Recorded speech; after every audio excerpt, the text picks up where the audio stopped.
There you There go. we go. Yeah, so everybody, welcome. I guess it's time enough that we'll do the intro. I don't think there's anyone necessarily new yet on the call that hasn't been here. Oh, there's a Marshall on here that I haven't seen before. Welcome. Um, yeah, so we might have a couple newbies. Appreciate you all showing up. My name's Mike. We do these Zoom sessions typically about once a month or so with different producers and purveyors, just trying to learn their either production methods or their choices for barrels and why they're crazy and getting into an industry like this and get to taste some delicious stuff along the way. Um, but yeah, if everyone could just stay muted during the course of the presentation here, just so we just don't have any unwanted sounds or distractions. If you have any questions, feel free to just pop them into the chat and either me or Lori will work that into the conversation or give you answers. And if you don't mind, if you're not showing your screen, we'd love to see you. Just make sure so they know that you're paying attention and you're here with them. So yeah, I guess that's all I got to say. Thanks so much, John and Lorri, for being here.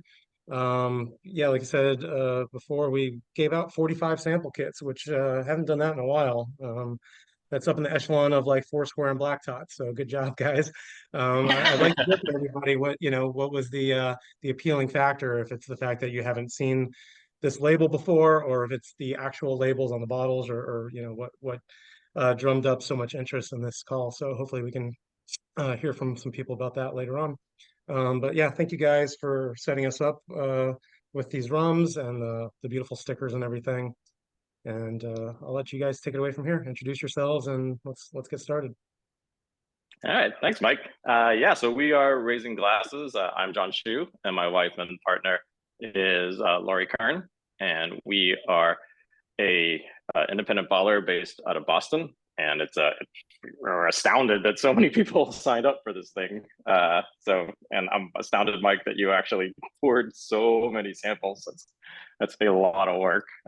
We have a whiskey Zoom group where we do blind tastings every week. Well, actually, now it's like every other week, and we're in charge of re-pouring them and relabeling them so they're all blind. So yeah, I know. Just it's a lot of labor to I've get got it those down out. to a So science. I've done yeah, literally thousands of these like pours now, so I can do it pretty yeah. quickly. Streamline it. If you don't have a system, it ends up all over your table and stuff. So Yeah, yeah, yeah, it's really cool. pretty clean about it all. Yeah. So we specialize in importing single casks, and it's all whiskey and rum. Our real passion is rum. We definitely bring in some good whiskey as well. But kind of our business model is when we do these tastings, we usually lead with a couple samples of whiskey, and then we switch right into the rum, and so we can convert whiskey drinkers into rum drinkers. But it's a real pleasure to present to a group that really cares about the rum from the get-go. So we're really excited to do this. Scotch. Yeah, we don't have to do the bait and switch here. Like I said, we are independent bottlers. I'm sure this crowd knows what independent bottlers are, but for those who don't, we don't make the stuff and we don't sell the stuff to consumers. So we're the middlemen. We import it. We curate the casks that we think really represent the finest in their category, and we slap our label on it, and then we take all the credit for all the work that everybody else does. In addition to being independent bottlers, we're also the licensed distributor and wholesaler in Massachusetts. It's kind of unusual to do both. The reason that we wanted to be wholesalers is so that we could control exactly who got the bottles and where the bottles were showing up. It just makes I think a better presentation when you know that your product's getting into the right hands. So we also distribute for other labels as well in Massachusetts. Down Island Spirits, who I know has got a lot of fans down there in Austin, and also Rolling Fork out of Kentucky. We distribute for them in Massachusetts. We definitely wanted to. Like exactly. Can you kind of how does the distribution work with that? Like you're getting them to the retailers, or Yeah, what does that look like? We're literally driving the cases of stuff to the retailers and to the restaurants. So, Stay at our warehouse. yeah, so we had to get our own warehouse where we actually subleased some space from a larger warehouse. And yeah, we thought it'd be great to have the control, but we didn't realize how much actual physical labor it is to schlep, cases and cases of this stuff. Because it also means we have to pick it up from our bottling facility, which is all the way in New Hampshire. So, trying to hit 50 cases into a 2006 Toyota Camry, it requires a lot of Tetris skills. Yeah, we actually bought a Hyundai. Okay, yeah, we upgraded to a Tucson, but so there's that. So yeah, Mike, we've been talking to Mike for a while. We met you, I believe, in the Miami Rum Show, and it was at the time our products were not available at all in Texas, and it was only a few weeks ago, I think, that our direct-to-consumer platform was able to get distribution in Austin. So as soon as that happened, we called Mike up and say, "All right, let's go, let's do it." So Thanks, yeah. Mike. Yeah, thanks, Mike. Yeah, thank you guys. Looking forward to this. Okay, so our rum line is called the Folklore Single Cask Rum Line, and it's got three basic goals. One is to demonstrate how rum is the most diverse spirit. So we work very hard to pick rums from countries all over the world. And the great thing about rum is that because molasses travels so well, pretty much any country in the world can make rum, even if they've never grown a single stalk of sugarcane in their entire history. And so the variety of different kind of rums and how the terroir affects the flavor and all that, we just thought that was incredible. Because we started in bourbon, and the variation. I mean, bourbon's great, but the variation is like this much, and then we got into Scotch where the variation is like this, and then when we discovered rum, we're like, oh wow, this is insane, and because the variation is just literally all over the world. So that's one thing we wanted to demonstrate with our folklore series. We also wanted to introduce people to premium rum because we're converts from whiskey, and probably the best thing that we've done for our whiskey friends is introduce them to rum. So when we decided to do this professionally, we wanted to do the same for our customers. So we wanted rums that at least some of our rums are very approachable to newbies, but we also wanted rums that were of such high quality that it could be appreciated by veteran rum drinkers like you all. So hopefully you'll find that we've curated these selections really well.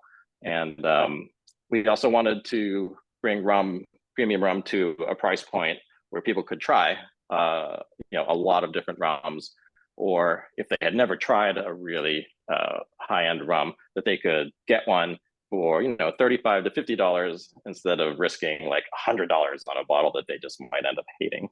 So that's why we bottle our rums in 375 milliliters, so basically half bottles. And so they always look like this. And it's, to our knowledge, I don't know if there's another bottler that does 375 milliliters exclusively. I know in Europe they do a lot of 500 milliliters. So some of the retailers were asking, why would you do such a weird thing? But it's actually been really, really successful for us.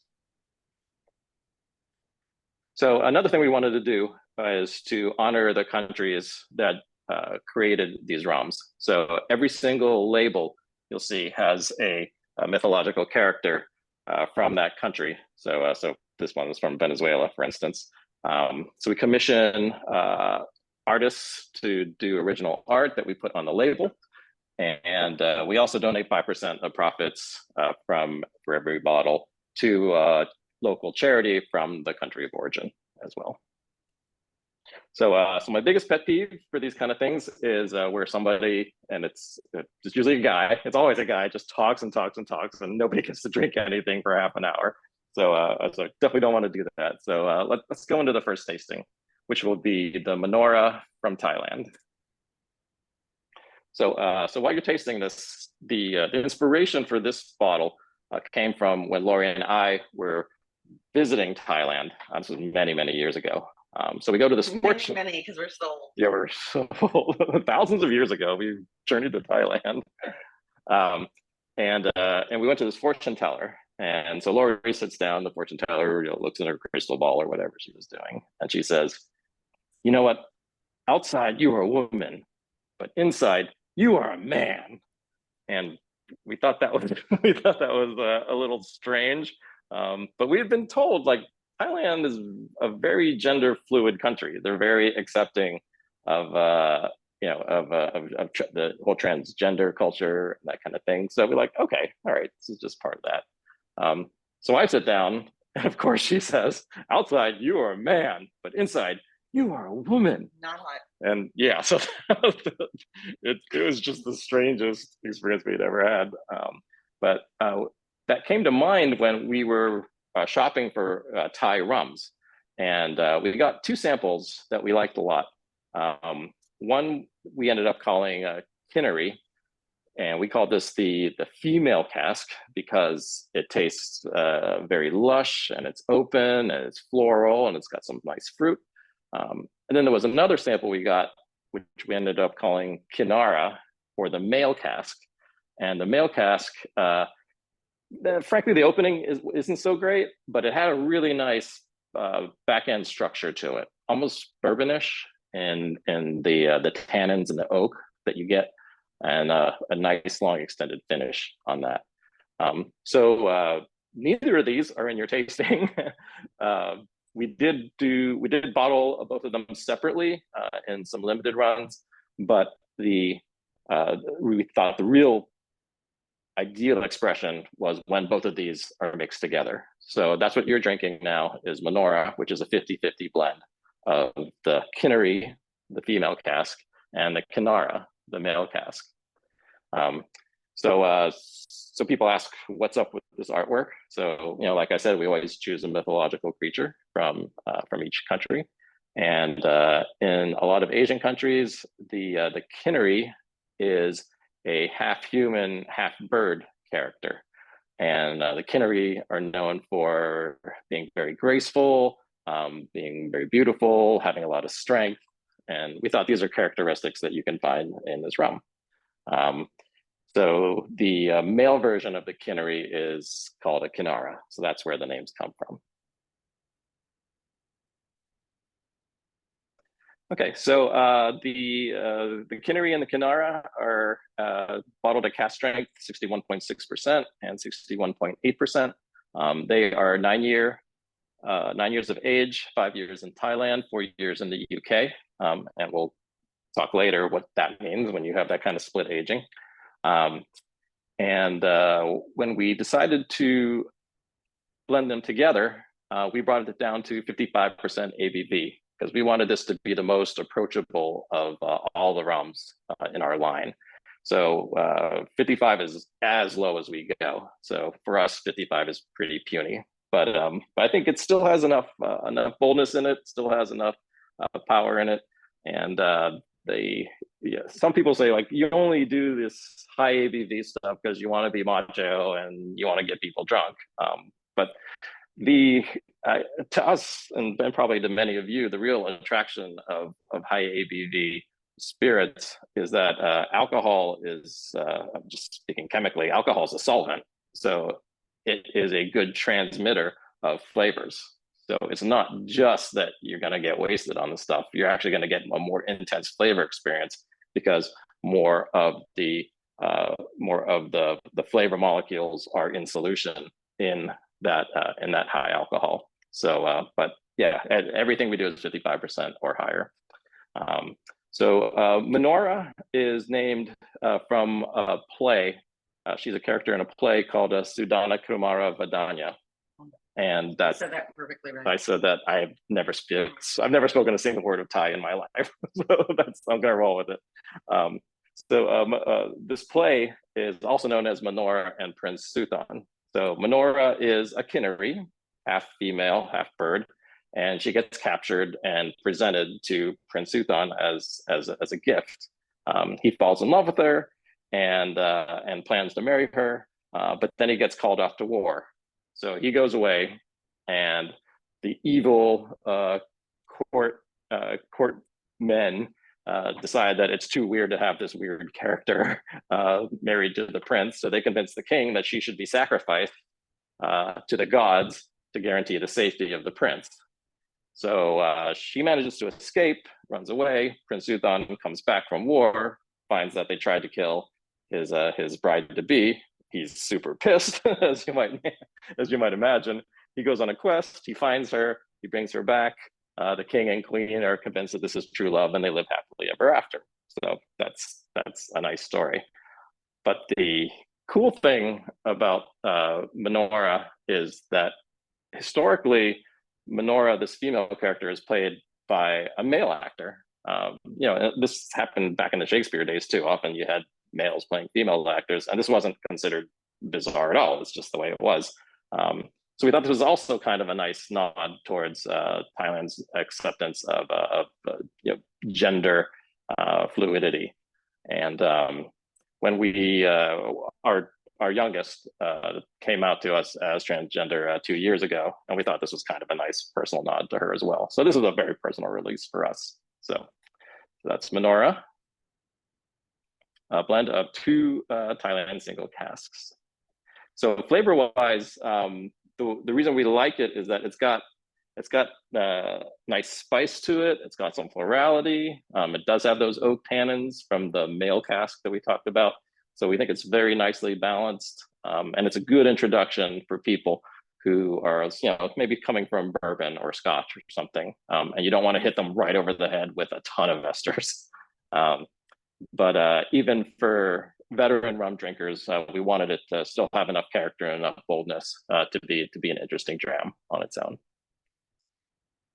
But the individual ones, the Kennery is my favorite. Yeah.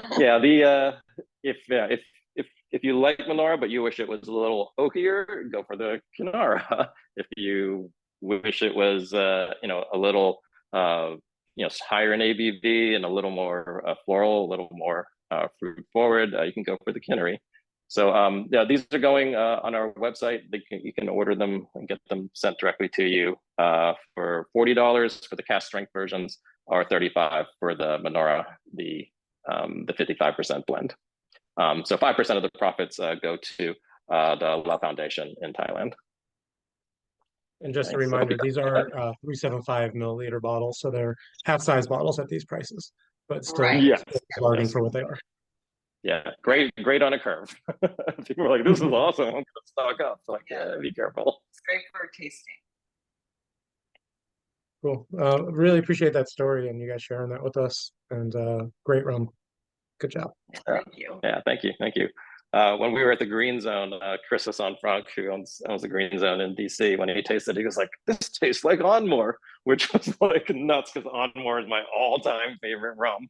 And I don't say I can't really agree with him, but it was a real high compliment. Yeah. But I don't think it tastes like Onmore. Yeah. So our origin story is we weren't bitten by an alcoholic radioactive spider and gained superpowers in picking rum. We just started kind of like you guys. We're just big fans of spirits, and we just collected so much whiskey, and I think we're about at 700 bottles of whiskey. Our rum collection is probably up to about 300, 400-ish. It's rapidly catching up. This is what spirits collectors call that a good start. It's like not that impressive to people who really do this, but we just really love the spirits.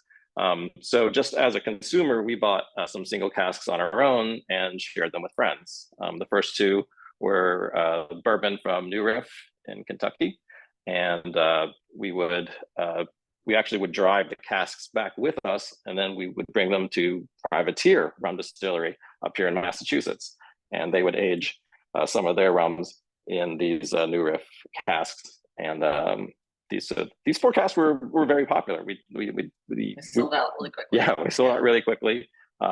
Completely illegal. You're not allowed to do this. You're just a consumer. But it made us think, someday we may be able to do this professionally. So lo and behold, in 2020, I had the opportunity to sell this software company that I had, and we'd had it for 22 years. Both Lorri and I started a lot of companies. I think Raising Glasses would be our 7th. Yeah. So we know how to run companies. Running an alcohol company was a completely different beast. But we had the opportunity. It'd been 22 years, and so I thought, maybe this is the time to switch and just get out of this business. So we had a very drunken. Someday I'll tell you guys the story of exactly how it sold, but it involved a lot of vomit, a lot of Guinness, a lot of whiskey. But miraculously, we still was able to sell the company. And 5 days later, a little thing called COVID-19 shut down the entire world. And so the timing was very, very lucky. It's like, it's somehow we had built up enough good karma. And the guy who bought the company said, if it had been 5 days later, I would have killed the deal. I would not have bought your company. So it was like a near miracle, because if he hadn't bought the company, that would have been the end of it. We would have had to go bankrupt. We didn't have the funds to keep things alive that long. So worked out, and it gave us the capital to start raising glasses. Okay, so enough about us. Let's go to the second tasting. So we're going to Whistler. This is from Venezuela. So here we begin the run of cast strength releases. This one is 62.1 cast strength. By the way, do not be ashamed if you add water to these. I myself add a little bit of water to each one because it brings out more of the flavors for me. Lorri never adds water to anything, so your results may vary. So it is a column still. So as you guys probably know, pot stills tend to generate very heavy, dense rums. Column stills tend to be more light and graceful. Venezuela being considered in that, I hate to use this terminology, but from the Spanish style rums is actually, I find that quite heavy and full bodied for a Spanish style rum. It is from a well-known distillery in Venezuela, which we are contractually not allowed to tell you what it is, but you could probably guess where it comes from. It is 14 years, so 12 years from Venezuela, 2 years from the UK. And I call this my everything bagel rum. If you were to stick me on a deserted island and say you can pick one rum you can drink for the next few years, this would be the one, because for me, it's got a little bit of everything. It's got some salt, it's got some caramel, some chocolate, it's got a nice array of spices. It does have some of that oaky finish, but not overpowering. And you get some little bit of fruitiness, almost like more like a citrus peel kind of layer in there.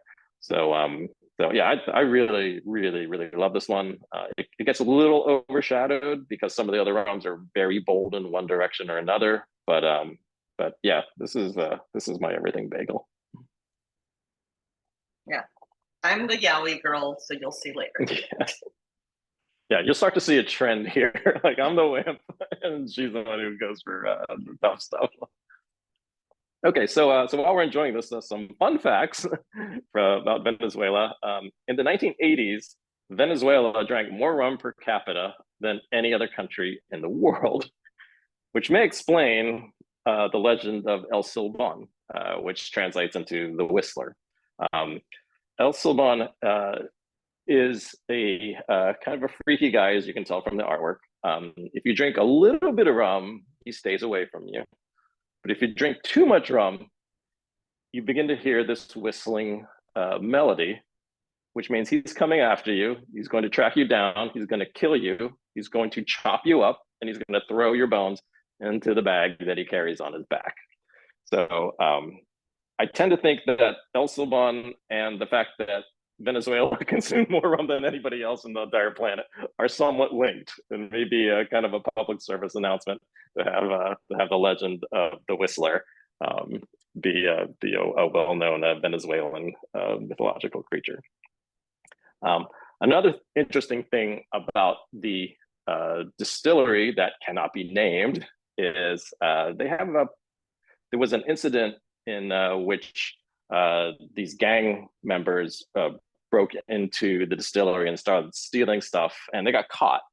And the head of the distillery made a deal with them and said, look, if you work in our distillery for free for several months, we won't turn you in. And this started a whole program where they were taking these, very desperate criminals and teaching them useful skills that they could, actually have a worthwhile living without having to commit crime.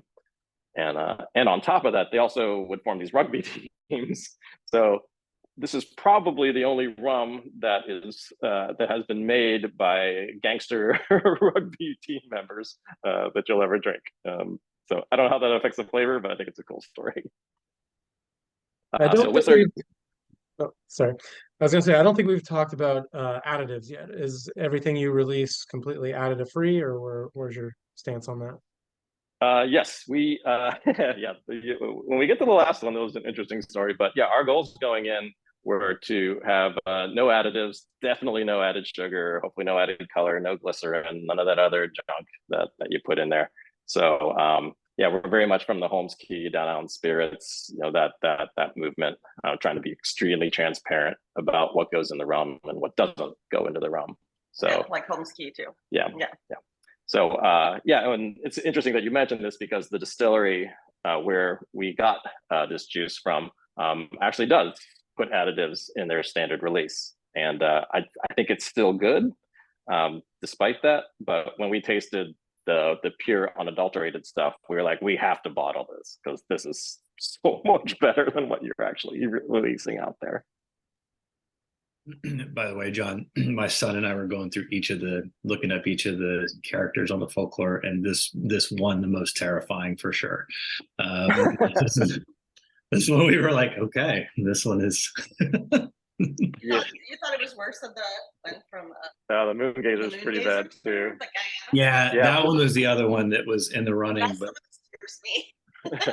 we were in the middle of cooking dinner as a family, and someone in the kitchen was like, okay, stop reading about this guy. We actually did one tasting in upper New York State, and there was this one lady there who was Saratoga Springs. Yeah, she was having a really hard time. She was like, gonna have nightmares. Yeah. I think she also drank a lot, so that didn't. I don't think that helped either. But she had a real problem with it. So it's funny that you mentioned the labels. So some of our bottles come in two different versions. There's the regular label, which is done by an artist from Indonesia, and he does kind of these woodcut style, engraving style artworks. And that's what we call a regular label. And then just for fun, we had this artist from Sri Lanka who does kind of fantasy horror type pieces. And so we made a few of them. We called it the heavy metal edition because we thought it was very extreme. And it was just meant to be kind of a joke, like, yeah, we got a few bottles of this, but everybody started asking for it. So now we're committed to doing two labels and trying to balance between the two. And actually right now it seems like about 75-80% of the requests are for the heavy metals. So we may actually just go straight heavy metal from now on. So apologies to people who are getting nightmares from our labels. They're so creepy though. They are creepy. We actually got quite a bit of crap from some people in the rum community and a lot of bars. We're like, I can't put that on my back bar. And we're like, okay, well, it's too bad. This is who we are. One thing we've learned from having so many startups, most of which failed because most of the startups fail, is that if you're going to fail, you might as well go for it. Just be bold, be memorable.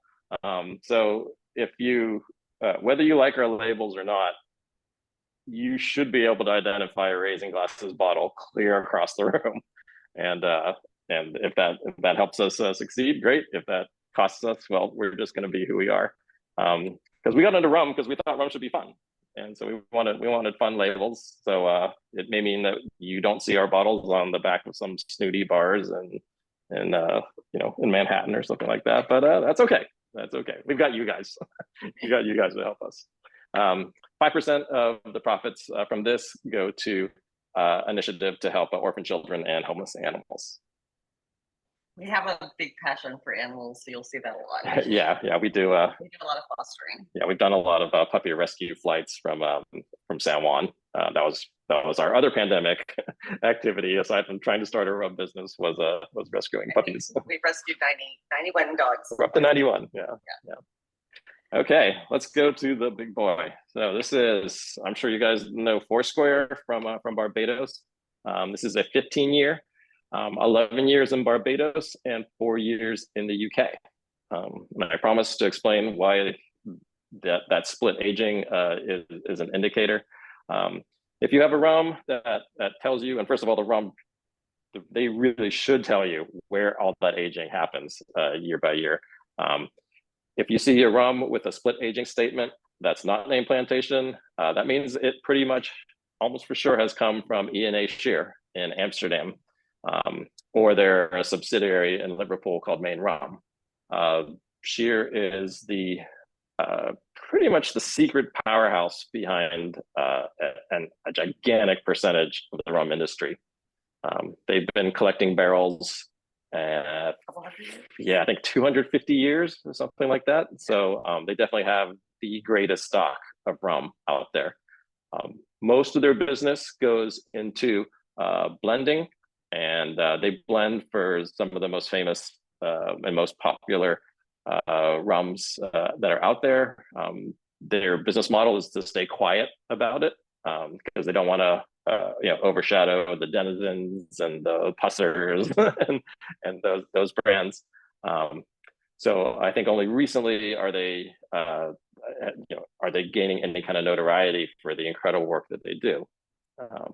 But aside from being blenders, for independent bottlers like us who are looking to get the business started, it's a gold mine. Like, you can get rums from all over the world and just deal with one broker.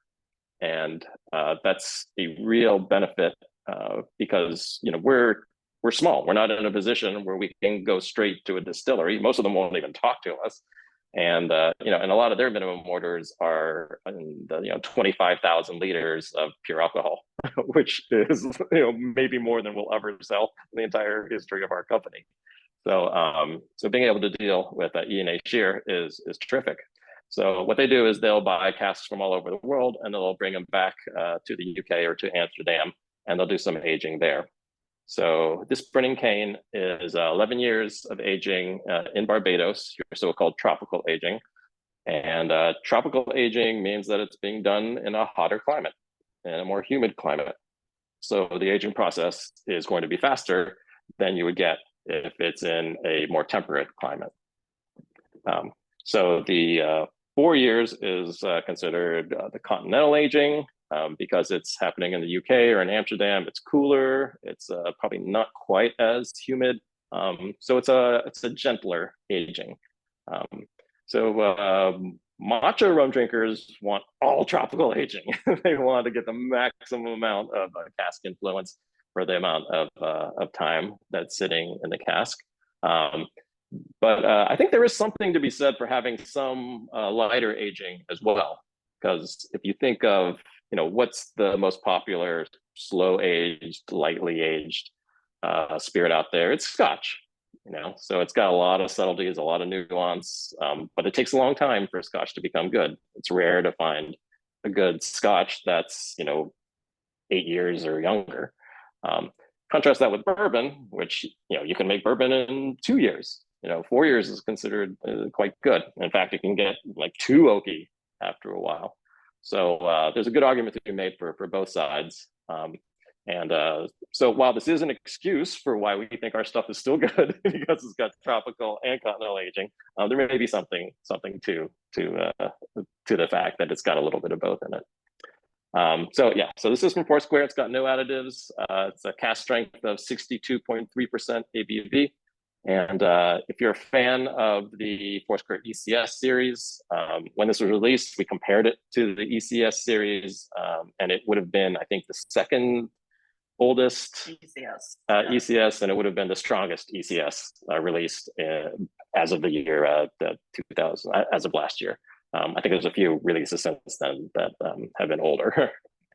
But that's not to say it's as good as ECS, but we still We think think it is. we still think it's a fantastic dram. It comes from the 2007 vintage. So a lot of the most famous four squares were released in 2007 as well. So there may have been something really good happening that year. Retails for $50. This is the standard label, and that is the heavy metal label. So we haven't talked too much about molasses versus cane juice. So far, we've only released molasses. We are looking at some cane juice releases. We're working on a cask from Renegade, and that may be our first. We're also looking at actually, we just placed the order today. I was like, did we just Yeah, commit? Martinique, Grand Arome from Le Gallion in Martinique. But everything you're tasting here is molasses. What's the aging on the Galleon? It is unaged. Unaged? Are you guys going to do your own aging or release it as it is?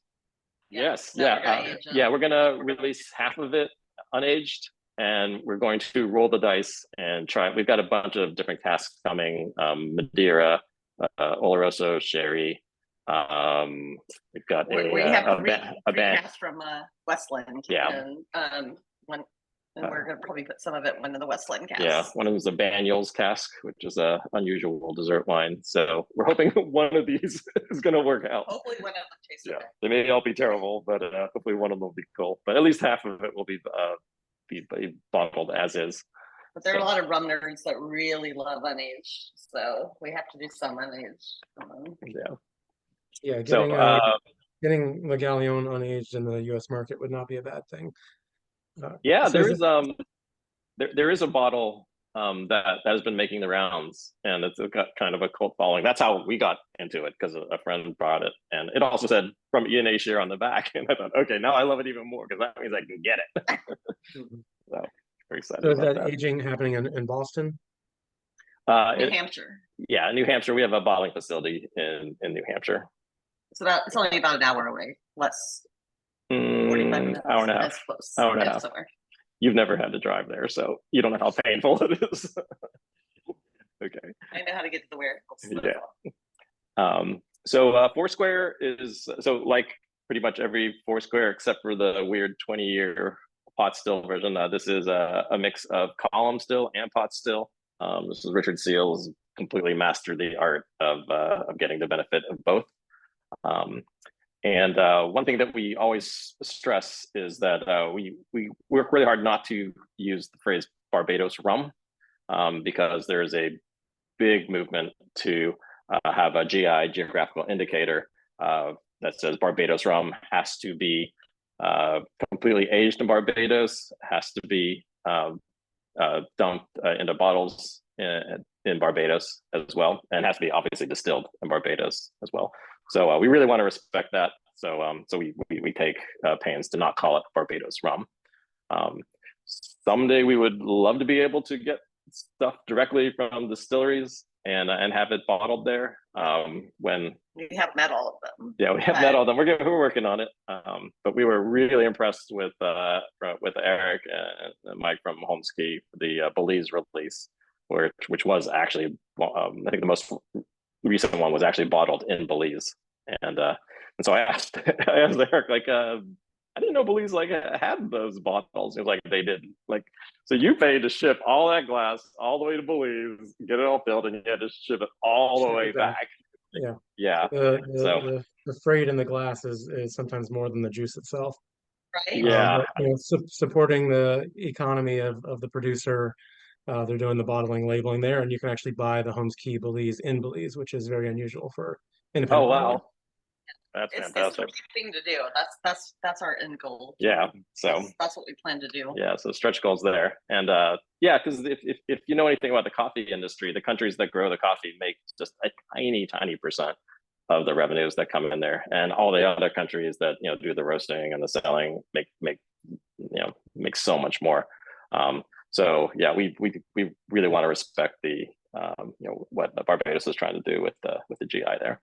5% of the profits this goes to the Ocean Acres Animal Rescue, and that's because Gail Seals so charity. Yeah, we asked Gail and Richard, like, oh, what's a good charity? And they said this one. Yeah, she has like 6 dogs, 8 dogs. She has a lot of dogs. She has a lot of King Charles Cavaliers. They're very, very cute. All right, so let's go to Trinidad. All right, something completely different. So this one is 8 years, 6 years in Trinidad, 2 years in the UK. So again, ENH year. It is from the TDL distillery, which is no surprise because that's pretty much the only distillery in Trinidad, to my knowledge. It's got no additives. This clocks in at 67.9% ABV. So it is over 2/3 alcohol in here. I don't use water, he does. Yes, this one, this is the one, because inside you are a man. Although this has extremely high ABV, I would challenge anybody to say that this tastes like it's almost 68%. It's astonishingly gentle and easy drinking for as high as it is. So yeah, we just kind of got lucky with this one. This was not one of the bottles that we thought was really going to, make our reputation or become, a really well-known bottle. But surprisingly, for online sales, Guardians has beat every other bottle in our lineup. So the story behind the Guardians is that it's based on these folk legends, Mama Glow and Papa Bois. Mama Glow is she's in the ocean. She's a beautiful woman from the waist up, from the waist down. She's a serpent.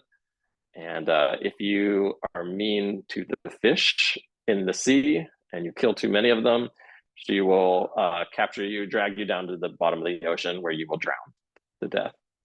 Her partner, Papa Bois, is pretty much the same in the forest. If you kill too many of his animals, he will hunt you down. He will beat you to death with his massive fists. And that's the end of you there.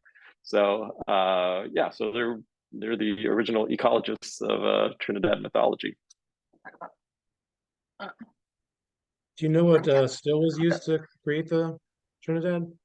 I don't. We know shockingly little about this one. There wasn't a lot of detail on it.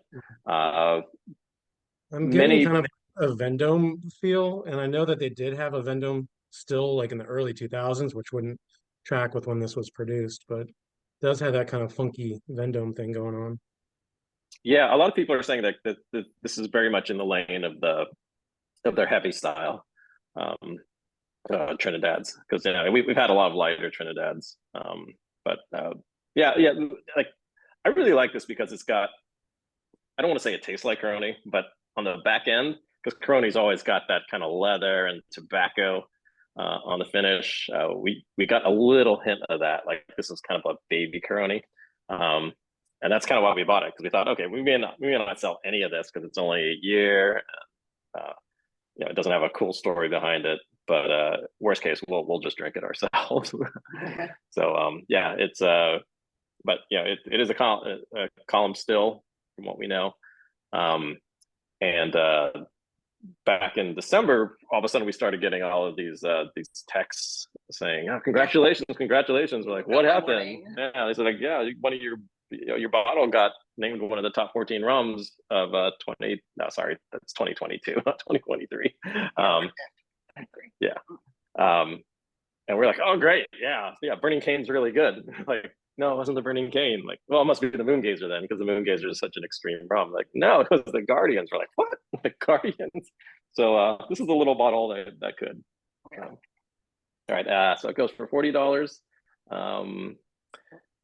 Yeah, so it goes for $40 online. I think we still have 10 bottles left online. It's completely sold out of retail everywhere, and in fact we had to raid our own collection to be able to make it available online. So if you like it, this would be a good one to grab I think by morning those 10 will be claimed. I used to have a rule that we had to keep one case of everything, so that because we have between us 6 children, and I was like, we have to have a case of everything so when they have their weddings we can bring all of our rums. And unfortunately, the Burning Cane and the Gallery. Yeah. Yeah, they're Yeah. gonna be gone and we're not gonna have any for our Yeah. children's Yeah. weddings, but my kids will be fine. Screw our children. They don't deserve guardians. I think my daughter's listening to this, Oh so. crap. Yeah. Okay. Well, we'll save one for Mackenzie. Yeah, Lori's daughter lives in Austin. So Yeah, I told her she should tune in. She doesn't have a sample, so she's Yeah. just listening. okay. Yeah, I forgot about that. Oops. Oops. Don't talk bad about the kids. All right. All right, we're ready to go even stronger. Okay, so this is Yowie. So this was in our second group of releases. Yowie took off like a rocket. To be honest, I didn't even really want to buy Yowie because it was so expensive compared to everything else. It was twice the cost of every other cask that we bought. So we were doing a tasting with a tasting committee, and I was like, yeah, we really love Yowie. Yeah, great. And we had to split it into 2 tastings because there were so many samples. It was something like 30 samples. So You can't drink 30 samples. nobody can drink 30 samples and make good picks. So we got through the second group of samples, and so I said, okay, so it seems like we want this, and this, and I purposely left out Yowie. And it was one guy that said, what about the Yowie? I was like, was it really that good? He's like, yes, it was. I demand that we retaste it. So we retasted it, and there was just like this rebellion came up, and it was like, Yowie, we need the Yowie. Well, yeah, it was it's from Beanley, the Beanley distillery, of course. So we got peer pressured into buying this. So of course, this is the one that's just completely blown up. There's pictures like Steve McGarry, who was the lead distiller at Beanley when this was made. We saw pictures of him with the bottle. I was like, how did you even get that bottle? Because It's 2 weeks after release. yeah, 2 weeks after release, and Australia. he wasn't even in the United States at that point. So I don't even know how it happened. But so Yowie, the character is basically the Bigfoot of Australia. So kind of like the Bigfoot conspiracy theorists there. They've got a big Yowie society over there, and there's grainy pictures and terrible videos and all of that. So we thought that was fun. Also comes in the regular label and the heavy metal label. Everybody wants the heavy metal label. When we bought it, they said the cask strength is measuring at a cask strength, it'll be 66.6%. I thought, Love it. terrific. We got all kinds of things. Yeah, we could do a lot of things with 666. And then when they actually shipped it, they had to remeasure it. And they're like, oh, I'm sorry, it's 66.9. I'm like, 69. I think we can come up with something with that combination of numbers. So then it hits our warehouse, and they said, oh, actually, it's 68.3%. I'm like, what is going on? How is this thing just getting stronger? So what you're drinking is probably 90% alcohol by now. It just keeps getting better. Yeah. Now, to be honest, this is one that we probably should have watered down, but I vetoed that. Yeah, you joined all the jerks in our tasting group and said, no, we're bottling this one at cask strength. But it's got some really great character to it that's so unusual for rum. And to be honest, I hate to keep bringing up Holmesky because of things like we're sucking up, but this is true. The first Beanley we ever had was in New York Rum Fest, where Eric gave people an advanced tasting of Beanley rum. And I was like, is this even rum? Like, this is the profile of it's just so different. And this at these festivals, you think these are all heavy hitters, but most of the people in the room didn't even know that Australia even made rum. So it turns out that Australia has a very long, distinguished distilling tradition. A number of their single malts are well known. But I believe they have about 80 rum distilleries. My friend in Sydney said that you can't go a mile without tripping over the story. Yeah, that's just crazy. So Beanley is definitely the most respected out of the group, and we were really, really happy to get this one, especially because it was 16 years old. And until a week ago, this was, to our knowledge, the oldest Beanley that had ever been bottled and put into wide release. Steve McGarry, the head of the ex-head of Beanley, actually sent us a list of all the IBs that are released at Beanley. And the first thing I just scanned it, and I think we're the oldest. He's like, yeah, I think you're the oldest. But then those Dead Reckoning guys came out with a 20-year, and like, okay, well, that's the end of that. we're not going to try to get one older than that. Hey, But John, I know you've not been, John, you've not been totally privy to all the chat action that's going on, but I love Eric B's comment here. Action figures, what do raising you think? glasses, action figures. Do Action it. figures.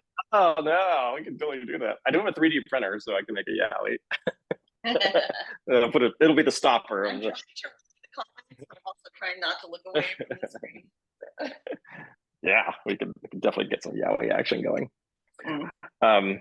So because Eric, Eric K from Homeski had introduced us to Beanley when he came into town, I was like, hey, Eric, you want to try our bean? Because just, wanted to return the favor. So he's tasting it and he's like, what year was this? And we did the math and I'm like, it was like 2007. He was like, oh, okay, I can see why you bought this. It's because this was when they were using the Palm Bay yeast. I was like, yeah. No. What the hell are you talking about? I had no idea what he was talking about. So of course I had to Google it. So it turns out that up until 2010, Beanley was using a local yeast called S. Palm Bay yeast. And it was notorious for putting out like really unusual fruity esters. And it really gave Beanley a specific characteristic. And they stopped using it in 2010. I was like, huh, that's weird. Why would they do that? Because they got something really special here. The one thing that Palm Bay does terribly is output alcohol. So they were getting really, really low yields because they're using this yeast. So apparently in 2010, they switched to a more commercial yeast so that they could generate more rum for all the labor that they put into it. So capitalism kills everything. So if you like the way this tastes, you should really try to seek out any Beanleys that were distilled from 2010 or earlier, because this may be a kind of flavor that's going away. It's probably going to disappear. Yeah. So the flavors that I get off of this is interesting because people give the wildest tasting notes for this stuff, but what we get off of it is kind of a dominant eucalyptus or mint kind of flavor.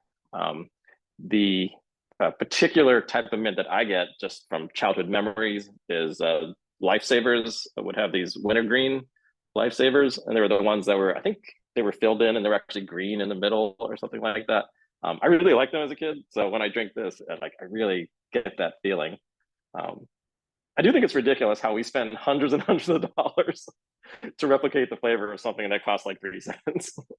But I do love it. There's also definitely some kind of unusual fruit or citrus in there. Some people say like, oh, I get persimmons off of that. And I was like, I don't even know what a persimmon tastes like. So someone said tangerine, like, okay, that I know. So I'm gonna say I'm tasting tangerine in this. And you do get some molasses spunk in it. So there is some rum characteristic, but the finish on it is uniquely dry. And I think that's why a lot of bourbon drinkers really kind of gravitate towards this, because it kind of reminds them. It doesn't have like a real syrupy thing that sticks on your palate throughout the finish. Yeah, it's my favorite in this lineup. And there's a theme. Yeah. All right. So yeah, I hope you guys like this. We were holding back a good amount of each of these casks for future blends, but the Yowie is almost sold out. So we're actually going to just take the rest of the Yowie and bottle the rest of it. That'll still only be about 8 cases. I think probably we might be able to squeeze 12 cases out of it. If I don't take it first. Yeah. We may have to hold a case aside for Mackenzie to make up for my being rude to the kids, whatever. All right. Final taste. Okay, so Moongazer. So this is a 9-year from Guyana. This is from the Versailles wooden pot still. the locals do pronounce it Versailles, as opposed to Versailles, or the French pronunciation. So I'm going with Versailles. No added sugar in this one. This is one that we watered down to 57.5%. Because Eric K. oh my God, I'm telling another AK story. Well, one thing that we love about the rum industry, because we've been in a lot of different businesses, been in the recording industry and software industry and all that. And yeah, we've done with we've obviously worked quite a bit in the whiskey industry. The coolest thing about the rum industry is that everyone's nice to each other. Everyone's helpful to each other, and even if you're a competitor, people will give each other free advice. And Eric has just been amazingly generous with his advice and really steered us away from some really bad decisions. So I wanted to bottle this, and Lorri wanted to bottle this at cast strength. And the one note that Eric had is, yeah, you really should bring this down a little bit. And we're like, no, we're the cast strength people. We don't water down anything. And he's like, stop being a jerk. Just do a side by side, and you tell me which one is better. And he was right. So we brought it down a few points to very wimpy 57.5%. So Moongazer is yet another lovely story. Moongazer is this very tall creature that walks the shoreline of Guyana, staring at the moon at night. And if you are a small child that tries to make a break for the water and you're running between his legs, he crushes you to death. It's better to be crushed than to drown. It's better to be crushed than to drown, yeah. We think this is also kind of a public service announcement to keep children from trying to sneak out. Yeah, sneak out of their house and running through trees, which could be the legs of this creature, and going for a swim at night where it's very dangerous, obviously. So Moongazer goes for $40. Again, 375 milliliter, half bottle. And 5% of profits go to the Blotham's Education Fund. So wanted to talk about this for sales pot still. There are 2 pot stills that are wooden that are still in existence. Probably because wood, fire, not a great combination. But in Guyana, they have a specific kind of wood called green heartwood, which is extremely fire resistant. And it's also so hard that it can't be worked on with conventional tools. They had to make like a special class of tools to be able to cut it. So this still has been around for over 250 years. Probably not every piece of it is 250 years old. People compare it to the ship of Theseus, where it's like, is it really still the same ship if every piece has been replaced? So similar thing here. But listening to a Rumcast episode with Sean Caleb, who's the current master distiller there, his theory is that the properties of wood versus copper, which is the typical metal used in pot stills, if you were to put something very hot in a metal container versus a wooden container and touch both of them, you're going to burn your hand on the metal container because it's so much heat is escaping off the metal, whereas the wood is kind of an insulator. And this supposedly allows extremely high temperatures in the pot still. And the distillate is, because it's so hot, the distillate vapor that comes up carries more of the heavy molecules that you wouldn't be able to get in a metal still. So that's the thought for why Guyanese rum that's made from a wooden pot still has this kind of flavor, this very unique, some people call it almost like gasoline type flavor, very heavy flavor compounds.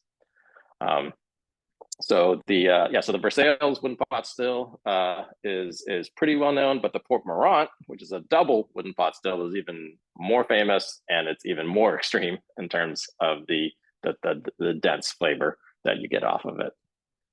I'm actually really glad that I didn't see this picture before we picked this barrel, because I would not drink anything that came out of that thing. It is hideous. So here's the super scary heavy metal version of Moongazer. The 3 things that we really wanted to do with all of our rums is to do all of them at cast strength. Well, explain why that didn't happen. We wanted all tropical aging. Well, it turns out this has no tropical aging. It is all 9 years in the UK, which actually may explain why it's fairly, I mean, it's definitely a dense, complicated dram, but it's not that hard to drink, I don't think. And we've had some very unusual tastings where people who've never tasted rum before, premium rum before, have tasted through the line, and this is the one they like. So I've got to think that the continental aging has something to do with that. So 0 tropical aging. And finally, of course, we're never going to put any additives into this. Well, if you look at the color on this thing, you might wonder, how did you get 9 years continental aging to generate this kind of color? You must have had in sherry or something. Yeah, you must have finished it in something. Yeah, well, it turns out there are additives into this. So no added sugar, but this particular mark or recipe of the RAV. yeah, it's known as RAV or Rev. Very interesting. The DDL, Demerara distillers, they make their own caramel coloring using the local Demerara sugar. And they would put it in the cask at the same time that they put the distillate into the cask. So the caramel coloring is aging the exact same amount as the actual rum. And we thought that's unusual, because usually what you do is you add the coloring at the very end so that you end up with a consistent product from release to release. Because, you know, if you buy a bottle and it looks this color today, like if you're a Dalmore whiskey fan. yeah, especially Dalmore. Yeah, and then 2 months later you get a bottle and it's a different color. You're like, okay, well, this one's bad. So they typically will add it at the end just to even out the color from line to line, but they put it in from the very beginning. Don't really know why. Does it alter the flavor having the caramel coloring in from the very beginning and aging for that time? I believe the answer is yes, because we've tasted other Versailles releases that were not the Rev mark, the Rev recipe, and there definitely is a difference. And for me, the proof is in the pudding. Like, okay, so you did add your local additive to it, and it's part of your tradition. It's part of this recipe, and you may think that's good. You may think it's bad, but I just like the way it tastes. So so none of our values made it to this release, which is why it's probably one of my favorites. Yeah. So yeah, people get raisins, currants, yeah. Some cola notes in it.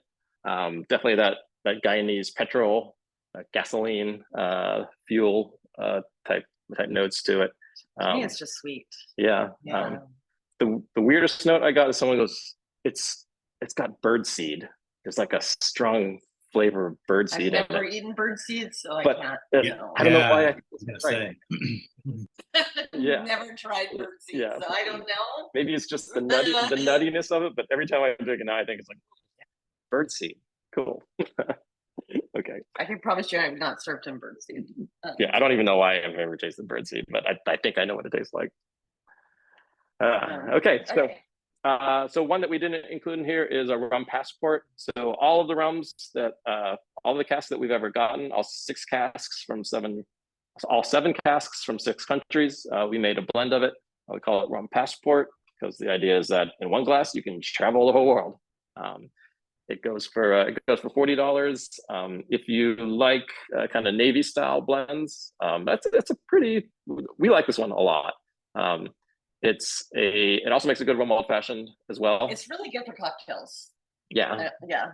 Like if you're doing a cocktail, rum old fashioned or like any kind of rum cocktail, it's a little more affordable than the full price, but. Yeah, we probably won't keep making the blends because it's a lot of work, because we have to bring back all those jerks that made us buy the Binley, and then we all do blending sessions, and by the end of it, we're all just complete waste products, and then we have to retaste it again a couple of days later to see if we made something that's terrible. And also considering the stuff that we put into it, we're putting like 15-year Foursquare, 16-year Beanley yeah, we hardly make any money on the blends, but they were fun to do. So yeah, if you like a blend made out of complete single casks, this might be a fun one to pick up as well. Yeah, Okay, so one thing we like to do every time. we Go around the room. maybe just put it comments in the chat. Can we save the comments? Yeah, people Mike? have, yeah, we gotta figure out, I'm not sure how to do that, but people have been putting their order of preference in the chats already. So if y'all want to Okay. keep continuing to do I'm that. curious, like, yeah, what people like the best out of them. Yeah, give me your top one or top two. That would be great. We'd love to see what people are really like. Great market. The Yowie and the Guardian. So Trinidad and Australia were probably my two favorites. Yeah. I'd say Whistler was a close third. Oh, cool. Thank you. Cool. Well, Yeah. great. Yeah, we're just always interested in Yeah, seeing we're getting some Whistlers in there. Moongazer. There we go. So yeah, at this point, unless you guys have anything more in your presentation, I like to just kind of open it up. If people want to unmute, they can throw questions at you, because I see there's some Yeah. We have a few things. We want to let people know what's coming up, so I'll just whip through. We'll do it really fast. But yeah, I would love, the questions are great. Yeah. Burning Cane. All right. Good. Good. All right. Okay. So we have placed our next order.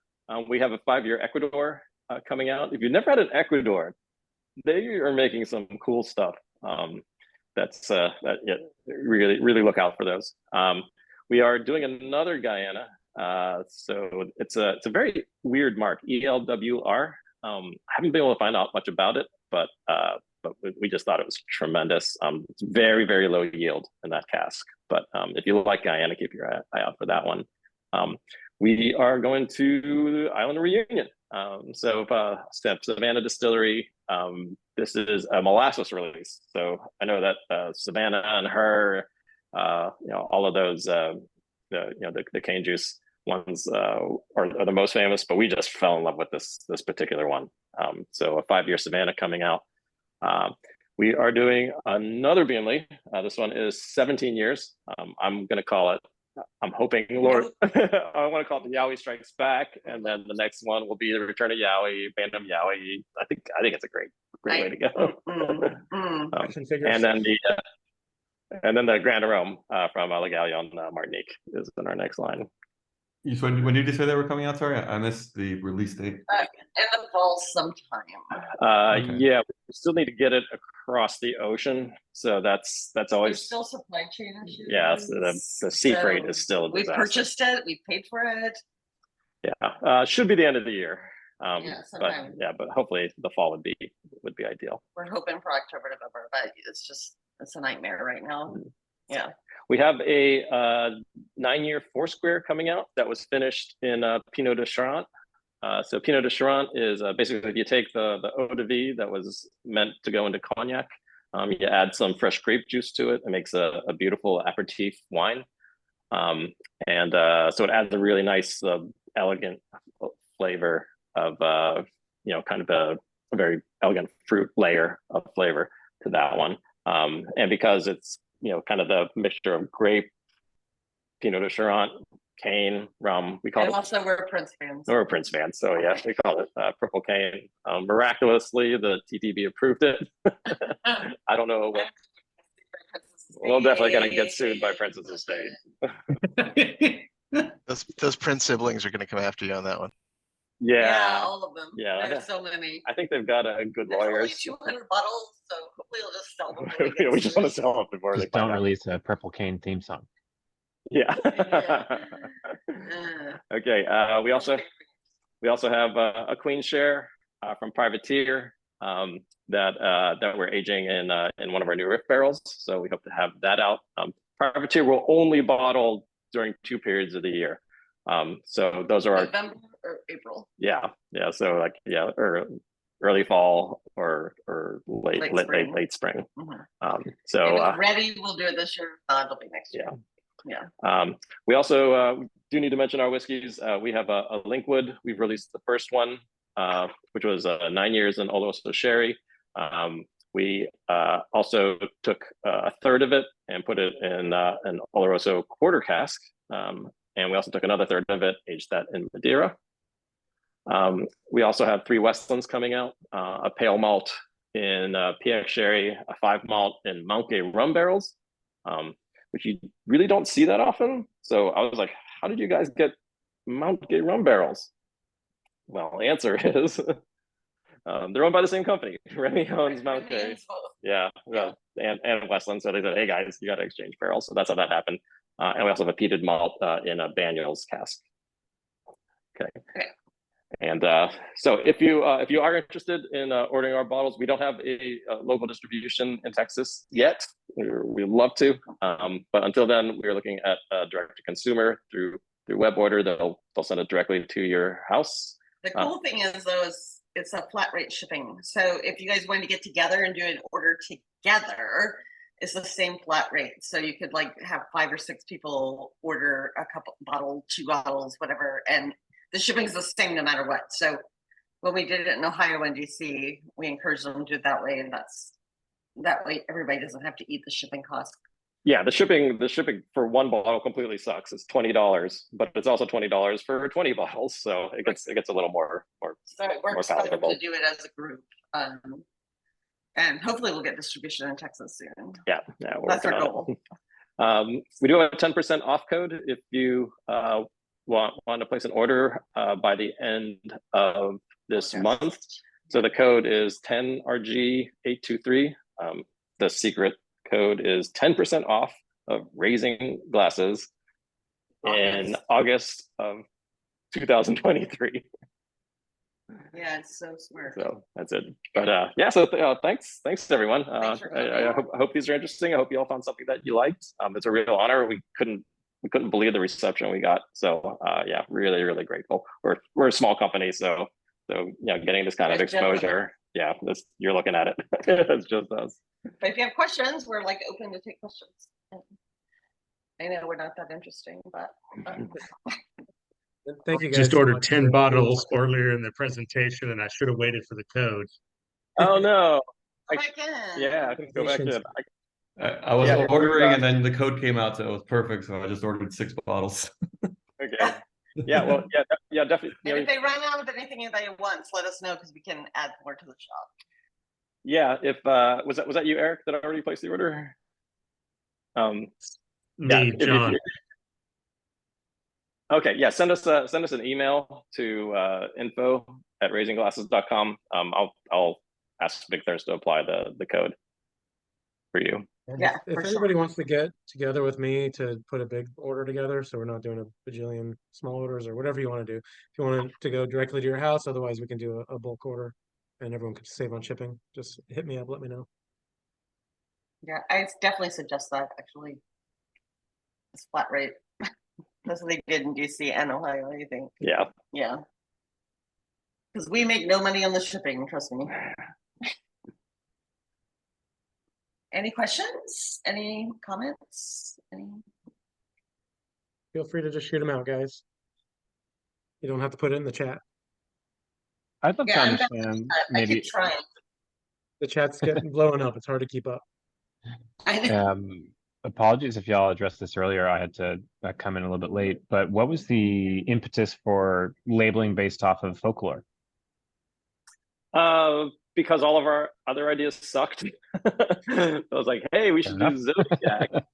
Hey, we should do landmarks in different countries. There were a couple other bad ones too. Yeah, we had a lot of bad ones. Yeah, so the head of the Boston Rum Social Club, our equivalent of the Austin Rum Society, said, why don't you just do mythology from each country? And all of a sudden, hey, yeah, that made sense to us. And it also just because it really was a way of honoring the traditions of the country where the rum came from. Yeah. What we didn't know is that almost all of the mythological creatures have horrific stories behind them. Yeah, is that something you guys were already interested in, or is that something you had to do these deep dives to learn about? Oh, well, it's super deep dives because as bad as some of these were, like the most famous mythological creature from Barbados is called Heartman. And I'm like, oh, he's probably a guy with a big heart. No, he's a guy who sneaks into children's rooms at night, rips them open, and takes their hearts. they're like, okay, we can't put that on a bottle, so let's go to number 2, which was the steel donkey that you see on the Burning Cane label. So Magenta says, John, you're just so damn honest. Has that been good for business? And I mean, if we're not honest, we're not ourselves. We're just honest people. And well, I think people respect that now, especially because one of the real handicaps of rum is that it's especially the lower end releases, the ones that you're most likely to start off with in the beginning, tell you so little about what's going on. So it just hurts the whole category. So by being extremely transparent, I think it gives people more confidence to give the category a shot. So I think, do we lose some sales because we're like, yeah, this the moon gazer, it's completely screwed up. It doesn't do anything we wanted it to do. It may make you not buy moon gazer, but it may make you think, okay, well, I'll trust your Yali at least. yeah, I mean, and like saying that we're the parents of a transsexual child, I know that doesn't make us popular with everybody, especially maybe a lot of people in Texas, but it's just who we are. We're just, and not you guys, I just mean Texas and politics in general. But I mean, we just care about being transparent. And it's another, I hate to bring up Holmes Key again, but it's another thing we've really learned from Eric Kay is like, it's just important to be transparent. And it is who we are. So like, if we can't do it, we don't want to do it. Yeah, I mean, some of it just from having had so many businesses before, like after a certain point, you just get tired of playing games. It's like, look, this is who we are. This is what we do. This is the stuff we make. If you don't like it, that's fine. But we maybe didn't want you as a customer anyways, and you didn't want us as somebody to buy from anyways. So we're gonna figure it out sooner or later. So why not just do it right from the get-go? But I think people can tell really quickly whether raising glasses is something they're interested in. So it's just being real and being authentic is super important nowadays more than ever. So especially with a small brand.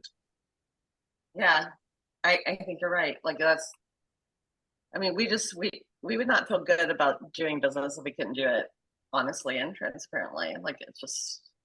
Yeah, if we were going to be a bunch of liars, then we wouldn't have bothered getting into rum.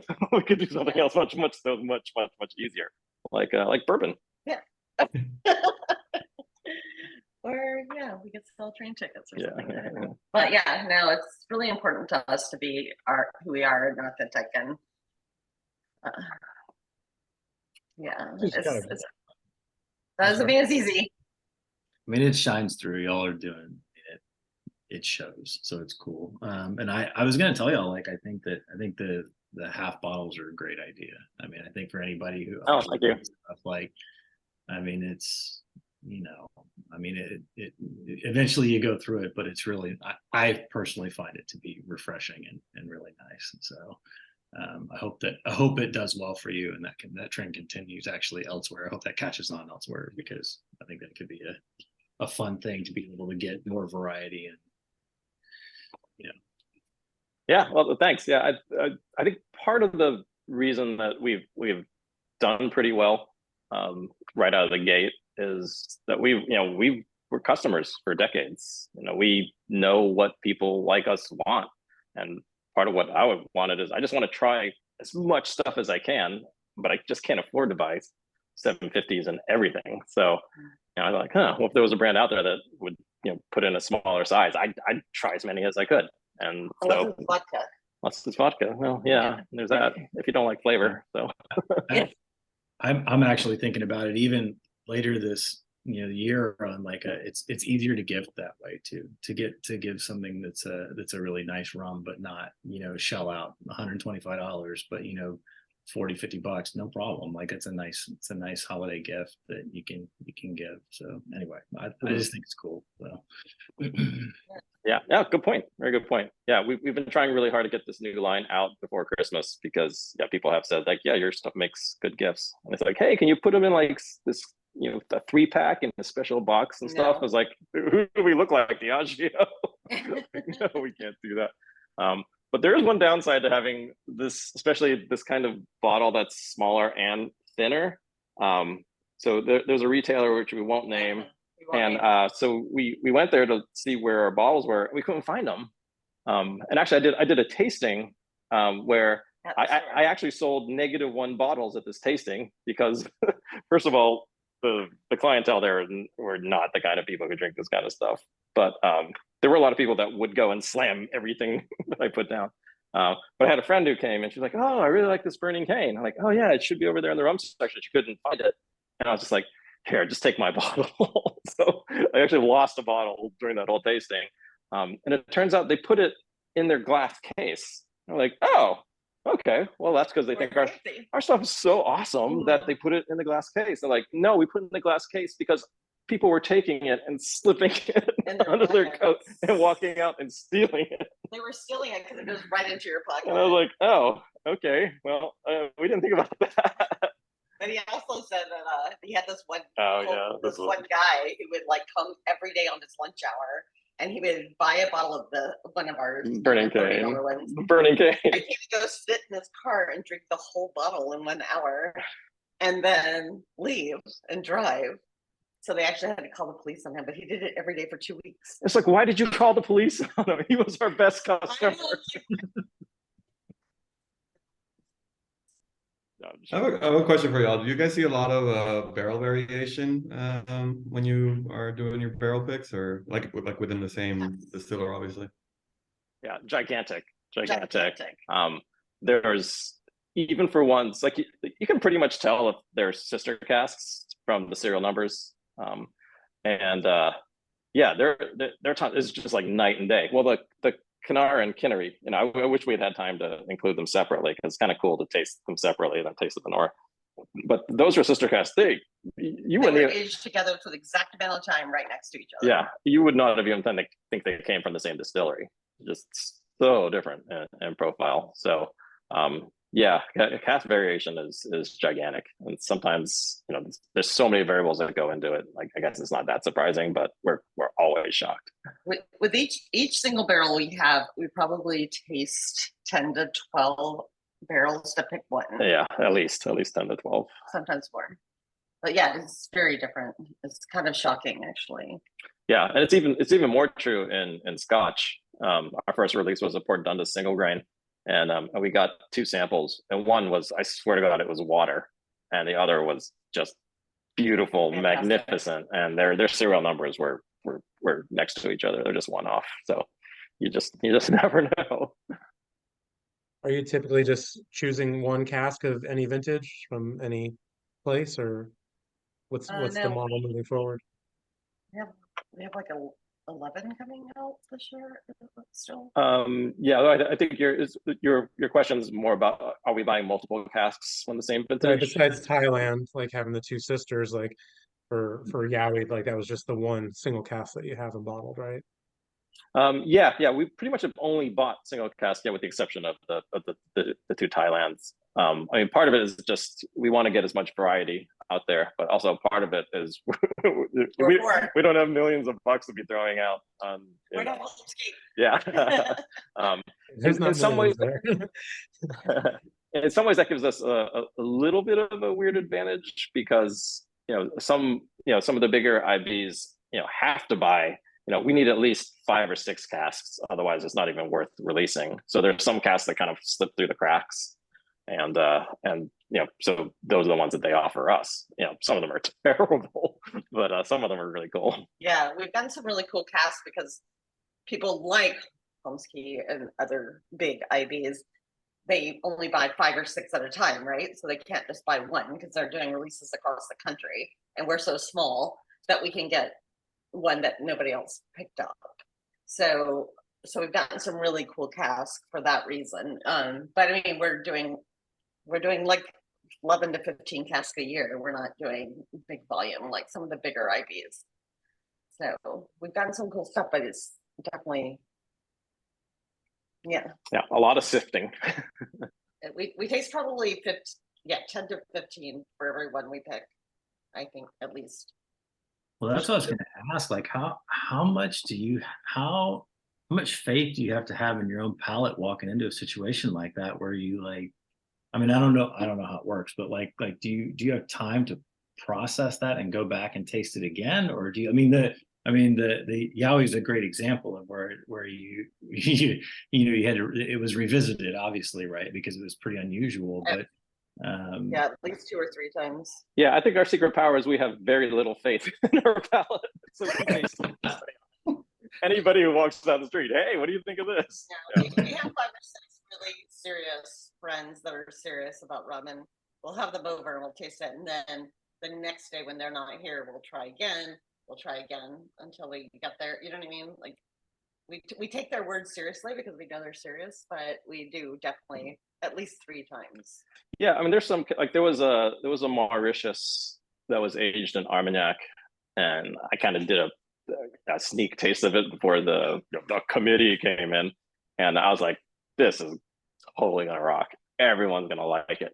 Everyone hated that one, and I was like, are we tasting the same thing? Because this is the most incredible Mauritius I've ever tasted. And they're like, that's just garbage. So yeah, having no faith in your palate is a real advantage. Well, I mean, we would not have bought the Yowie, to be honest. Yeah, like we said. Our friends pushed us into it. Yeah, I mean, we knew it was good, but we weren't sure if it was going to sell because it's by far our most expensive bottle at I think $60. So $60 for a half bottle. That puts it in the same price as a lot of the the better Binleys. The better Binleys are in that $120 to $150 range. So I was like, is this really going to be competitive? We didn't have the faith, but our committee did. Yeah. How do you balance? This is something I've never understood about independent bottlers is, people buy from your brand because of the, quality and the caliber of the taste, so on and so forth. But as an independent bottler, you have a lot less control in that process. So how do you balance that to Eric's kind of point about trusting your own taste buds? How do you quality control? Seems very difficult. Yeah, I mean, it helps that we're tasting the exact cask that we're going to receive. There's some there's some other spirit categories where that's not the case. You get what's called the representative sample, which is just terrifying. So you're at least going to get the same juice that you tasted. The other variables that come into play, like the transport, is we've taken the cowardly route of having them dump all of the juice into a plastic container or an IBC unit, because ideally you should ship it in the cask, because that way you could just keep aging it in the original cask. But the idea that something could go wrong in transport, and you lose all the for leaks or something like that. We know that's happened to Mike Streeter from Don Allen Spirits. That kind of heartbreak. With this next group of casks, we're gonna make the leap. We're gonna get them shipped in the original cask. Other things that can go wrong are even in the bottling process. Like my first meeting with our bottler, they had a list of like a dozen questions. What kind of filter do you want? What kind of water do you want when you're bringing it down? Do you want to use the vacuum method for filling the bottles, or you want to use the gravity method? I was like, I have no idea. Does this really change the flavor? And like, oh yeah. And they just had me taste water, and I was like, yikes! Like, this water is disgusting. This water is beautiful. Like, there's all these things you don't think about. Even to the choice of the cork you use, or how high you fill it in the bottle. Because when they saw this, it's like, okay, how much of a neck fill do you want? Because everybody says the neck fill sucks. I think that's a old wives' tale. But all those kind of decisions can affect the quality of your product. And then they do dumb things like putting on the labels crooked. Yeah, that doesn't affect the flavor, but it makes your product look stupid. The thing that I think that we really should have known is all the science that goes into making a blend. Because when we make our blends, we're literally just throwing this stuff in and tasting it, throwing in water and tasting it. We were at Privateer, and I was like, yeah, I thought this blend was going to be good, so we made it, and it didn't taste like either of the rums that went into it. And Andrew Cabot, the owner of Privateer, said, oh, okay, well, so how long did you marry the two before you tasted it? I was like, 5 seconds. He's like, how slowly did you add the water? I was like, we did this. He's like, oh my God. Like, well, what? He's like, you can't do that. Because first of all, when you put two spirits together, they're going to be of different ABVs. They're going to have different chemical composition. So stuff is going to react instantaneously, and that takes time to settle down. So you can have like, literally an exothermic reaction. So when you taste it 1 second versus 1 week later, it can be radically different. And also, if you add water violently, it can cause a kind of soapiness because just the agitation of the water hitting the high alcohol content. It can literally cause foam and make your stuff taste really bad. So, one of the questions that they ask is, so when you add water to your blend or you're watering down your rum, do you want top fill or bottom fill? And the answer is like, oh, I definitely want a bottom fill because it's not going to be splashy. So there's all these things we had no idea. This is our first alcohol business. So you kind of learn as you go. And luckily, people in the rum industry are so kind that they really share information with us. So yeah, Maggie Campbell from Privateer, and now okay, she's like the rum knowledge ambassador, and we were lucky enough to kind of we've known her for like we've known her for a while. She's super generous with her knowledge. Everybody knows that. Everybody loves Maggie for that reason. But everybody in the rum industry has been really, really great. Yeah. So I have a question. When you guys think about like American rums, or excuse me, like American folklore, are there any kind of like creatures that kind of pop up top of the list when you guys are thinking about in that sense, just kind of as a thought experiment? I don't know if other people thought the same thing. Like, what would be emblematic of the United States? Considering you have like Yowie that kind of fits the Bigfoot Sasquatch kind of build. Anything else? I don't know from the group. Mothman, that's a good one. Mothman. Isn't Jack Sparrow I don't know. British? Pirates of the Caribbean. That's an excellent question. Paul Bunyan? No. I do like Mothman. Mothman's like, Chupacabra. Chupacabra. Yeah. Big. I grew up in Arizona. I was thinking like Skinwalker, something like that. Kind of, regional kind of flair to it, but I don't know. Yeah, I thought it was kind of an interesting idea. I'm from Tucson. Oh, really? Yeah, I grew up in Phoenix, Scottsdale. Very cool. Yeah. We're gonna retire there someday, maybe one day. Yeah, our Westland single malt, our theme for there is because Westland's from Seattle. We're gonna do a musician based for Seattle musicians. So Brandy Carlisle, Jimi Hendrix, Nirvana, those kind of bands. Obviously, we can't use their names or put their images on there, but we're gonna find a subtle, maybe more subtle than Purple Cane, a subtle way to make nods to those bands. But I hadn't thought. Because this Privateer is our first Raising Glasses American rum. So we have to work on this. Yeah. Okay. Well, if you have suggestions, please send them. Yeah. Jason Voorhees. Yeah, snappy. I love the jackalope suggestion. That was fantastic. Jackalope, yeah. So I got a question about that Guyana. Is it the ELWR mark? What do you know about that? What's the lineage or history of that? Yeah. So if you're into the Guyana rum marks, the rum recipes, there's I think 2 articles where they've done an attempt to really do a deep dive into the history of all of the known marks. Of course, ELWR is not on there. So I actually went back to Shear. It's like, is this really the mark, or is this just something you guys made up? They're like, no, that's what they told us it was.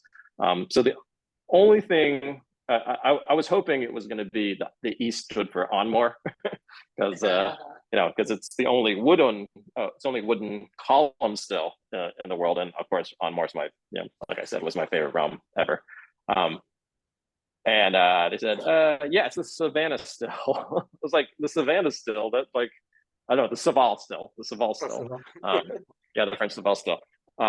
Which tells you nothing, because the Saval still it's like this crazy Frankenstein of different stills that can be configured to make almost any kind of rum you want.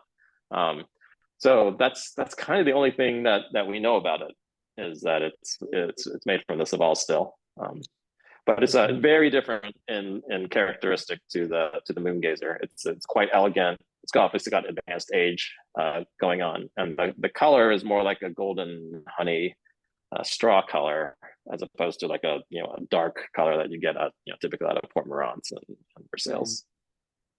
I'm curious, there's Brandon is on this call. I'm not sure if he's in listening, but he's kind of our resident Guyana expert. I'm just curious if he's ever had any expressions from that mark.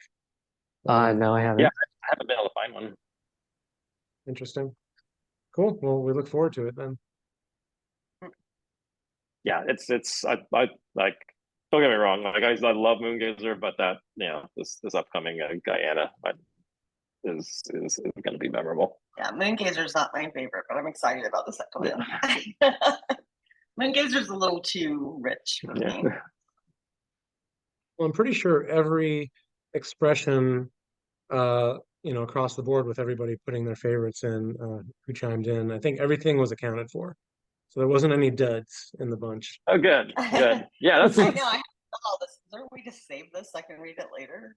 Yeah, if anyone knows how to save the chat. Yeah, there should be a way to, if you look at. I'd like to read the whole thing, but it was going a little fast. Yeah, if you look at like the three dots at the bottom of the chat window, if you click the three dots. Oh, save chat. Oh, right. Thank you. Yeah, I wonder where it went. That's clever. Somewhere. Yeah. Awesome. Thank you. We're old people. Yeah. Cool. Well, if nobody has any I have more one questions. last question. This was really great, guys. I enjoyed a lot of these. The Whistler, I think, was my favorite. Was a really good one. Nice. I was curious, with success of like a particular cask or like a particular one. How do you manage your anxiety for the next batch? Right. I think maybe like this is like a question for all of the independent bottlers that we've had, like give these presentations, because you guys go out and you search and you search and you search, and then you find gold, and then maybe it's gold for some people and then not gold for others, and you have some that are like really hot releases and then some that are not. And I'm sure over like the course of this set, sounds like you've had some surprises of what you thought people would like versus what was the seller and what wasn't. And so I'm sure there must be some anxiety going into this next round. I mean, that's kind of like the make or break of the business. So how do you guys, to me, that would be really stressful. So I'm just curious how you guys sort of like kind of manage that. Yeah, pharmaceuticals really help the anxiety. We live in a legal state. Yeah, a lot of rum helps as well. But no, yeah, just to give you a serious answer, I think once you've got a good enough reputation, you kind of gain more confidence that people will follow you in corners that you might not have wanted to go into in the beginning. So the fact that we haven't done a cane juice is pure cowardice. Kudos to Mike Streeter, his last two releases, the Brazil from Ypres and the St. James, have been really doing really well. So the Martinique Grand Arome that we're doing, that's really a stretch for us. Luckily the price point on it is frankly it's pretty cheap, shockingly cheap considering how good it is. But we know that the first quarter of it will definitely sell. Beyond that, we really don't know. We are hedging our bets on that. We almost hedge our bets on everything. We hedge our bets on that because having an aged Grand Arome, especially finished in like a sherry cask or something like that, that's something that hasn't been. There's not a lot of that out there. So we think some people will buy it just out of pure curiosity. There are other things like I mentioned the Renegades. That frankly, most of the Renegades, I can't even get past the nose. They're just, they would rival MOBA in terms of how intense the nose on those things are. but we recently came across one that I really, really like. And so yeah, we're going to try to make a play for those casks. But for the Lake Antoine upper is the particular varietal that comes from. So yeah, that'll be a risk as well. But I think, as part of the reason why we do these kind of things, not only is because we, obviously we hope to sell some bottles, but even more valuable is the knowledge that we get from the reception that we get from folks like you. Because I didn't think that many people would even know Le Galion, and obviously quite a few of you had already heard of it and liked it, so that gives us more confidence as well. But yeah, I mean, at this point, if we come up with a few duds, I think we can survive. If we had a few duds in our very first batch of releases, that would probably be the end of it. That would have been the end of it. Have you thought about possibly marketing your Grand Arome as, or at least maybe perhaps a portion of it as like a Mai Tai rum? As I think Martin Cates, was saying that his opinion of the split base or whatever at some point was using the Grand Arome versus the other sort of straight Martinique. Just curious. I don't know. There's a lot of speculation, whatever about that. We have thought about doing a cocktail blend. That could be on back bars and bars, and we've talked about it. We just haven't found one that we're. Yeah, we hadn't thought about using the Grand Arome for that. But yeah, I think there's definitely something to be said for using the Grand Arome almost like a spice for a Mai Tai blend, because you wouldn't have to use very much of it. So you could probably pack quite a bit of flavor from the other rums that you put into the blend. So that's might have to, yeah. How would you like to be on the Grand Arome Mai Tai? For what it's worth, It's my favorite. I love them. I feel like those mixing rums, while they're not, necessarily the sipping quality or caliber, they're a great introduction. And so if you can make a mixing rum, which is, sort of a teaser, especially for, lower income market, it's a great way to get the bug. Mm-hmm. Yeah, no, we would love to do something that could be more accessible to people financially. We've talked about it quite a lot. We just haven't found the right blend yet to do that, to get one down to like the $20 range. We have a lot of friends that are bartenders and restaurant owners that would put it on their back bar if we could get it down to that price. But so far we've only done single cask, and single casks just are not cheap. Yeah, we did spend probably an entire month trying to come up with a super daiquiri blend, because the daiquiri rums that we really like are Havana Club 3. Yeah. Can't put it in this country legally. The original Privateer Silver, which they changed the recipe on it to make it New England white, and Caña Brava, which was just don't make that anymore. What about Probitas? So all three of Probitas. Yeah, come on. Yeah. So Probitas is good. Yeah, we really do like Probitas, but it's the Jamaican component in it prevents it from being super clean daiquiri rum that we use quite a bit. So we actually tasted like 17. We did a blind tasting of 17 white rums out there. Probitas was one of them. You were blind afterwards. Yeah. With a bunch of people, it wasn't just us. Yeah, it wasn't us just like shooting. And the one we ended up liking the most was Denizen, which is actually a Shira product, so it kind of ended up being the 3-star. But then we kind of looked into the economics of it, and it's like you have to get it down to such a low price point. It has to be under $20 a bottle for $7.50. Yeah, for bars to do it, and we're just like, man, we just don't have the distribution in order to do that. So we'll have to, we'll put that in the back bar. But yeah, Holmes Key's working on it. So we'll see how you guys do, Mike. It's an uphill battle, because even these blends that I mean, they're retailing in the $40 to $50 range, and nobody's putting it as a well rum, because it can't compete with Plantation 3-star or Don Q or whatever else people are using in their well.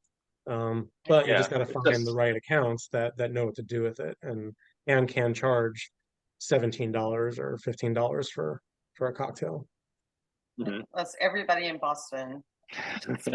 I don't think you can get a cocktail here for under $18. Yeah, not a great one. Yeah, maybe a rum and coke.